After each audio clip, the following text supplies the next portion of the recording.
Welcome back, guys. Yous never leave the ground. Not because you couldn't, but because you stop wanting to. Here's why that matters. Start with your body itself. Flying burns calories like nothing else. A hummingbird eats half its weight daily just to hover for a few minutes. Yous need to eat constantly or your muscles would waste away. Your skeleton would reshape itself too. Birds have hollow bones like straws, light enough to lift their whole weight. Your bones would have to do the same, which means yous break much easier. A fall from 10 feet would kill you, so yous never risk landing wrong. Yous be locked in by your own fragility, never truly free to fly. But the real cost wasn't physical. Your mind would change instead. Fear of heights isn't just a nervousness, it's wired in. Your brain evolved on solid ground where falling meant death. That wiring doesn't vanish just because you grew wings. Every time you climbed higher, your stomach would twist. Vertigo would spike, panic would flood your chest. Some of you might push through it. Pilots today do this training their bodies to ignore the dread, but yous never fully win. That instinct would always whisper. Every wing beat would feel like you're fighting your own body, and the exhaustion would make it worse. The longer you flew, the stronger the fear. So let's say you pushed through anyway. You learned to control the panic. Your heart still raced at altitude, but you could fly anyway. But now a new problem arrived. Yous need to eat. Constantly, all day. That meant your whole society had to reorganize around food. Not everyone could fly. The old, the young, the sick, they stayed on the ground, which split your kind in two. The flayers hunted from above. They saw farther, struck faster, escaped easier. The grounded ones ran the base camp, cooking, storing, protecting the supplies, but they lost status fast. Yous built a caste system without meaning to.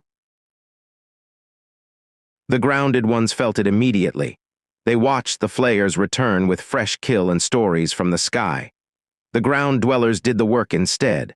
They preserved the meat, built the shelters. They were essential, but only for one reason. They couldn't eat enough to fly. That's not what the flayers told themselves, though. They said the grounded lacked the will, the courage to embrace the sky, but the real difference wasn't courage at all. Flying required fuel, constant food, constant meat. Only the wealthy could eat enough to fly. The poor stayed grounded, literally. Not because they lacked the ability, because they couldn't afford the calories. So the flayers built a ruling class on a simple, brutal math. The flayers hunted, the grounded fed them.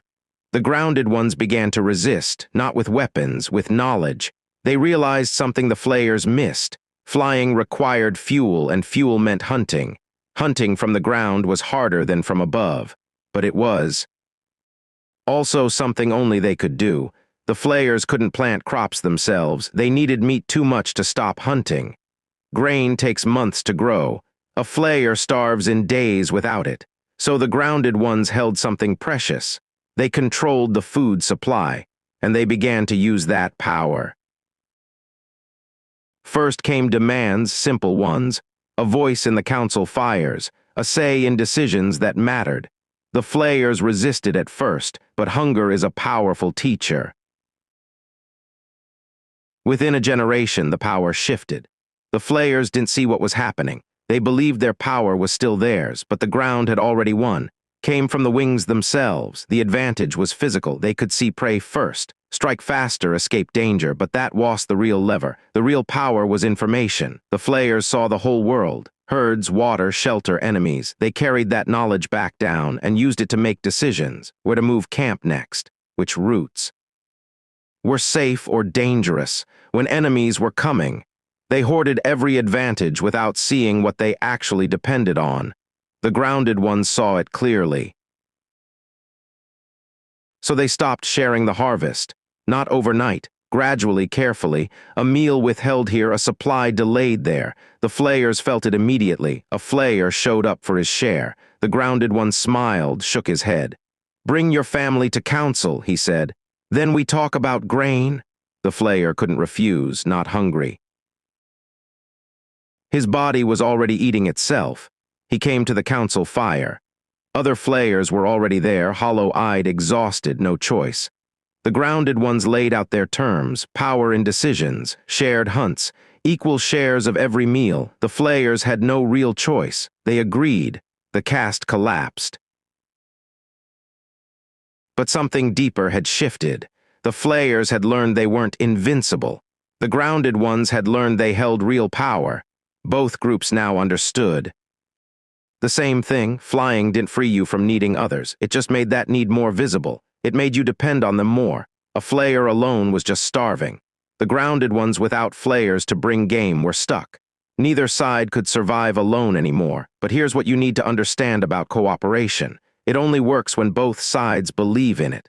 The flayers began to resent their dependency. They tasted power from the sky.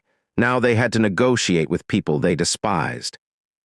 They looked for a way out of the trap, and they found one in technology. If they could hunt without bodies, without calories, without limits, then they wouldn't need the grounded ones at all. That's the real price of flight you never saw coming. They built weapons first, spears that flew farther, bows that didn't tire, traps that worked while they slept.